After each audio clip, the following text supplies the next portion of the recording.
Students, good morning all of you. Today we are looking at the second unit A reading, that is titled The Dear Departed. It's a play titled The Dear Departed, written by William Stanley Houghton, and it is one act play.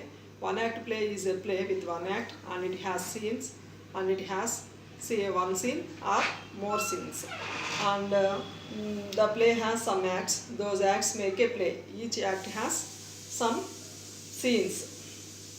The dear departed. What is the meaning of departed? Departed means died. The dear, somebody who dear to the family members or to someone died. The dear departed. The title is very interesting, but here William Stanley satirizes degradation of moral values in the British middle class family. He satirizes degradation of moral values in the British middle class family. He satirizes the degradation of moral values, and degradation of moral values are going down in the society in the British middle class family.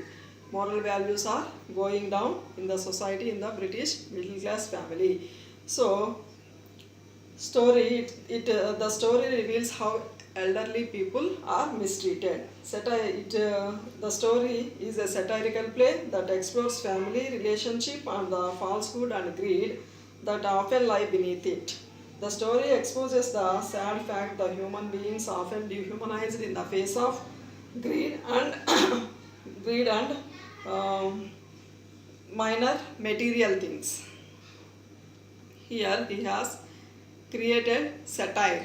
The relationship he had shown relationship of children with elder people. In this play he had shown relationship of children with elder people, and how the children stole the three things of her father's bureau, new slippers and clock before her sister arrival. The story begins with Mrs. Henry Slaughter and the daughter of Abel Merriweather, and she had a daughter.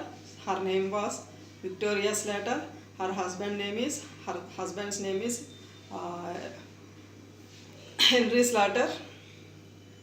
The play begins with Amelia Slaughter. When the curtain rises, Mrs. Slaughter is seen laying the table. She is a vigorous, plump, red-faced, vulgar woman, prepared to do any amount of straight talking to get her own way. She is in black. She goes to the window, opens it, and calls into the street. When the curtain rises, Mrs. Slaughter is seen laying the table. She is arranging something on the table. She is a vigorous. Vigorous means very strong, energetic. She is a very strong and plump, slightly fat, red-faced, vulgar, rude woman, prepared to do any amount of straight talking to get her own way. To get her own way, she can argue. To get her own way, to get her own favorite, she can argue. She is in black. She wore black dress. She goes to the window, opens it, and calls into the street. She calls her daughter Victoria. Mrs. Slaughter sharply, Victoria, do you hear? Come in, will you? Victoria, do you hear? Do means here, do you hear? Victoria, come in, will you? Are you hearing? Are you listening to me? Will you come in? She said sharply. Victoria, a precocious girl, very intelligent, a girl of 10, dressed in colors. Come in. Victoria has come in because Amelia Slaughter, her mother, called her. So, Mrs. Slaughter, I am amazed at you. Amazed means very surprised. Amazed at you, Victoria. I really am. Be off now and change your dress before your Aunt Elizabeth and your Uncle Ben come. Be off now, Victoria. Be off, change your dress before. Be off means go away. Victoria, change your dress before your aunt and Elizabeth and Aunt Elizabeth and your uncle Ben come. They are coming. Victoria, your uncle Ben and your aunt Elizabeth, they are coming. Before they are coming, you have to change your dress. She suggested her daughter. It would never do for them to find you in colors with grandfather lying dead upstairs. Your grandfather lying dead upstairs. So before they are arriving, you have to change your dress. Now you are in colors. You change your dress. You should be in black. So it's a morning day. So you have to change your dress before they are coming. Go away, be off now, Victoria, Mrs. Emilia Slater said to her daughter Victoria. Victoria, what are they coming for? They haven't been here for ages, for a long time. For ages means for a long time, for long. They haven't been here, they haven't come here, they haven't been here for a long time, they haven't come here. Why are they coming now? She questioned her mother, Mrs. Slater. They are coming to talk over poor grandpa's affairs. They are coming here to talk about grandpa's property. She said to her daughter. Who said to her daughter? Emilia Slater said to her daughter about the arrival of her sister Elizabeth and her husband Ben Jordan. What does she say? They are coming to talk over their father's property. Your father sent them a telegram as soon as we found he was dead. So Mrs. Slater said to Victoria, her father has sent a telegram. Victoria's father had sent a telegram to Elizabeth, and they are coming now to share the father's property because father was dead, lying dead upstairs. So Emilia Slater is explaining to her daughter Victoria. Henry Slater, a stooping, heavy man with a drooping moustache, enters. He is wearing a black tailcoat, grey trousers, a black tie and a bowler hat. Henry Slater, a stooping. Stooping means bent towards and down, bending down. Henry Slater, bending down. And heavy man with a drooping moustache. Drooping means hanging down. Moustache enters. He enters. Henry Slater enters. He is wearing a black coat and grey trousers, black tie and bowler hat. Henry is speaking now. I am wondering if they all come at all. Really, I am surprised if they all come. If they are coming, I am really surprised at it, he said. When you and Elizabeth quarreled, she said she would never set foot in your house again. Once upon a time, both sisters quarreled. So you both quarreled. So on that day, she never comes. She also said, Elizabeth also said to her sister, I never come to your house again, she said. So he remembered the words. Mr.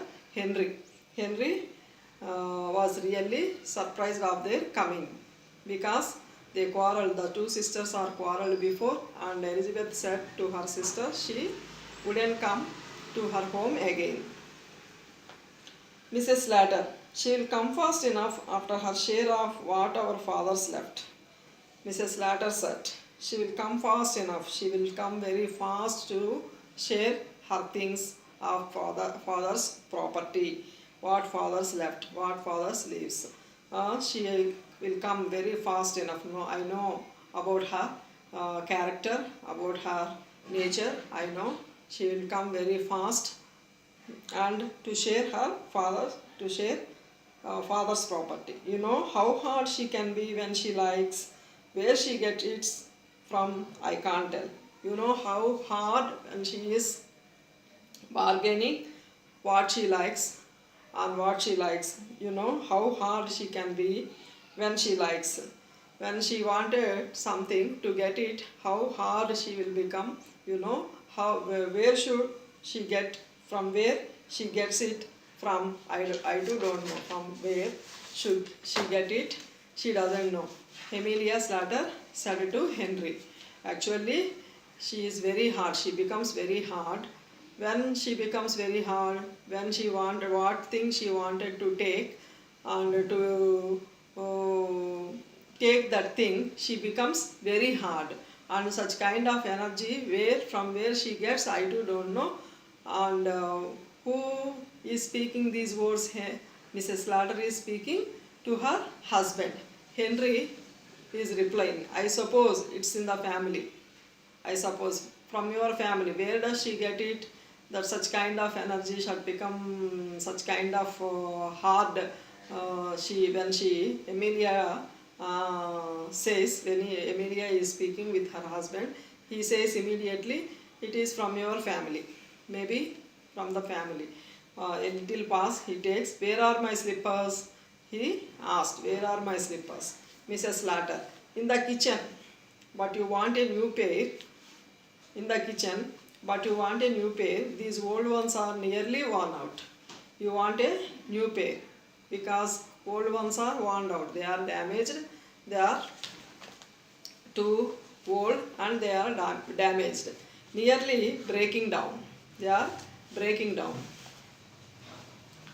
You don't seem to realize what it's costing.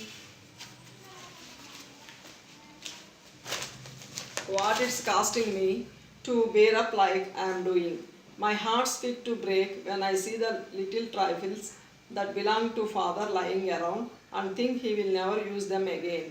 Briskly, here, you would better wear these slippers of my father's now. It's lucky. He would just got a new pair. So in the kitchen, Mrs. Slater, where are my slippers? Henry, who asked this? Henry asked Mrs. Slater. Mrs. Slater said in the kitchen, but they are worn out.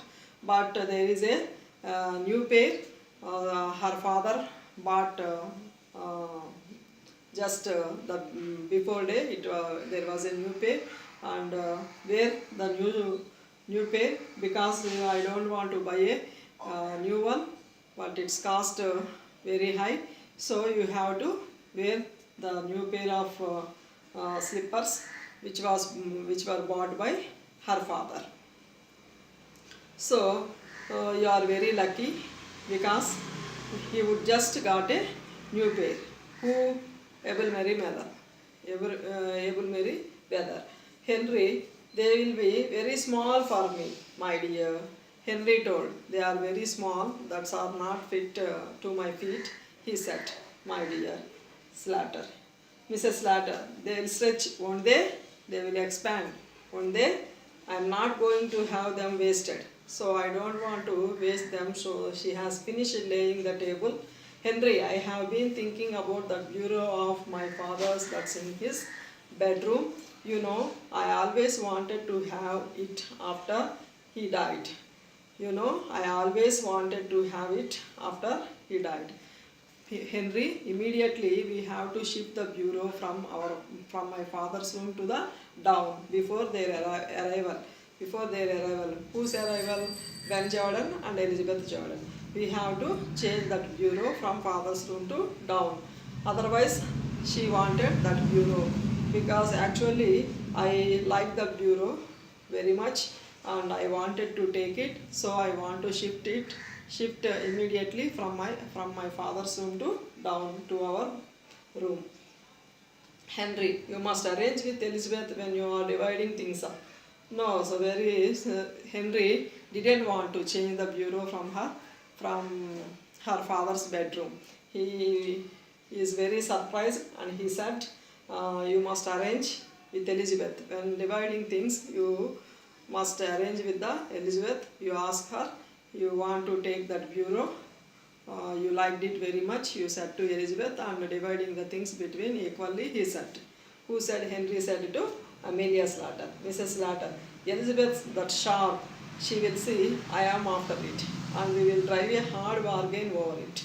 No, Elizabeth was very sharp. When she comes, she doesn't accept. Before her arrival, we have to change the bureau from my father's room to down. If she sees,